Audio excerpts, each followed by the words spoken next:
तालके सोबोदरो में पाणी जी खोट खिलाफ़ आबादगार ऐं हारी सरापा एहतजाज बणियल आहिनि। दराज़ा माइनर, ताज माइनर, सेठारजा माइनर ऐं ॿियनि शाख़ुनि में पाणी न पहुचण सबबि बीठल फ़सुल सुकण लॻा आहिनि ऐं हारियुनि चयो त केतिरनि ई महीननि खां शाख़ुनि में पाणी बंदि हुजण करे संदनि हज़ारे एकड़नि ते बीठल फ़सुल सुकण लॻो आहे। सॼे जो पाणीअ जो मसइलो आहे, सभिनी शाख़ुनि जो पुछड़ू सुकियल आहिनि। सेठारजा माइनर, ताज माइनर, दराज़ा माइनर ऐं मेहराब सभु जेको आहे न पाणी जो तमामु वॾो मसइलो आहे। उन जे लाइ असां आला अख़्तियारनि खे अपील था कयूं त असांजो तदारक कयो ऐं नोटिस वठो ऐं इंक्वायरियूं करायो। हेठियां ऑफिसर तव्हांजा जेके बि आहिनि, पाणी मेन केनाल मां आहे, वेस्ट फीडर में पाणी असांजे पुछड़ीअ में सदाईं वाराबंदी था कनि पिया। उन लाइ असां पंहिंजे हद जे MNA खे, MP खे, सेनेटर साहब खे, सभिनी खे गुज़ारिश था कयूं त असां ते महिरबानी कयो, असांखे पाणी ॾियो ऐं असांजो मसइलो हल कयो।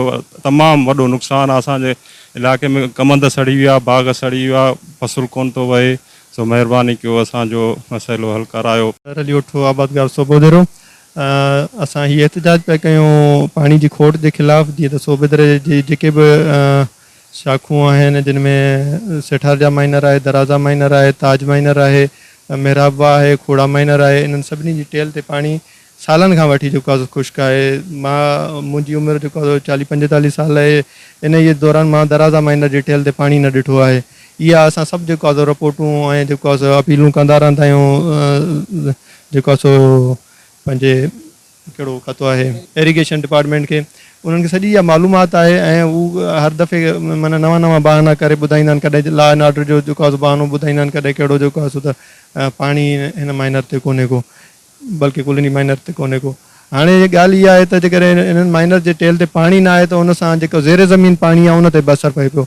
ज़ेर ज़मीन पाणी हिन वक़्तु असां वटि 15 खां 17, 18, 20 फुट जे लेवल ते आहे, जेको ट्यूबवेल जे थ्रू कढण बि मुश्किल आहे ऐं उन जा बि प्रॉब्लम्स अचनि पिया। जेकॾहिं असांजा पंहिंजा प्राइवेट ट्यूबवेल्स आहिनि उहे जेकॾहिं कमु सही कोन पिया कनि। जेकॾहिं शाख़ुनि जे टेल में पाणी हूंदो त ज़ेर ज़मीन लेवल जेको आहे सो अप थींदी त जेको आहे ट्यूबवेल बि कमु कंदो ऐं कुझु जेको आहे सो हीअ बि सहारो थी पवंदो। सो असां हीअ रिक्वेस्ट पिया कयूं आला अमलदारनि खे त जेको आहे महिरबानी करे असांखे पाणी ॾियो ऐं असांजी ज़रात बचायो। ज़रात बचंदी त मुल्क बचंदो। महिरबानी। जीअं त असां सभिनि जो हिकु ई आवाज़ु आहे त तालका सोबेदरे में जेके बि शाख़ूं आहिनि टेल ते पियल, बराए महिरबानी करे जेको आहे सो उन्हनि खे जेको आहे सो पाणी ॾिनो वञे। हिकु त असांजो हक़ु आहे सभिनि ते, छो त आबादगारनि जो उन्हनि जी टैक्स ते जेको आहे सो सभु कुझु हले थो। आबादगारनि जे फ़सुल ते जेको आहे सो पाकिस्तान हले थो, सिंध हले थी। जेकॾहिं आबादगार ख़ुशहाल न हूंदा त मुल्क बि ख़ुशहाल न हूंदो, माण्हू वारा ख़ुशहाल न हूंदा त मुल्क बि ख़ुशहाल न हूंदो। लिहाज़ा तव्हां मथे जेको आहे सो आला ऐवाननि वेठा आहियो, कुझु ग़रीबनि मिसकिननि माण्हुनि ते नज़र कयो। हीअ तालके सूबेदरे जूं तमामु जेके शाख़ूं पुठिते पियल आहिनि, सेठारजा आहे, मेहराब आहे ऐं काफ़ी ॿियूं शाख़ूं आहिनि जिन में पाणी न आहे। हितां जा माण्हू वारा मिसकिन अॿोज माण्हू तमामु घणा परेशान। डीज़ल जा रेट तव्हांजे साम्हूं आहिनि।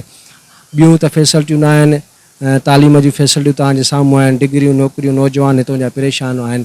हितां जा ॿारहें जा जेके नौजवान आहिनि उहे तमामु जेको आहे परेशान आहिनि। उनजो जेको वाहिद ज़रियो आहे उहो ज़रात जो आहे ऐं चौपायो माल जो आहे। ऐं उन सभु शइ जे लाइ जेको मेन किरदारु आहे उहो आहे ज़मीन जो ऐं ज़रात जो। जेकॾहिं पाणी हूंदो, ज़मीन हूंदी, अनाज हूंदो ऐं गाह हूंदा त माल बि ख़ुशहाल हूंदो ऐं हितां जा माण्हू बि ख़ुशहाल हूंदा। वस्सलाम वालेकुम वरहमतुल्लाह। एहतजाज कंदड़नि हुकूमत ऐं लाॻापियल अख़्तियारनि खां मुतालबो कयो आहे त दराज़ा माइनर, ताज माइनर, सेठारजा माइनर समेत ॿियनि शाख़ुनि में फौरी तौर पाणी छॾियो वञे। ॿी सूरत में एहतजाज जो दाइरो वसी कयो वेंदो। कैमरा टीम सां गॾु मंज़ूर संद, महरान TV न्यूज़, सोबोदरो।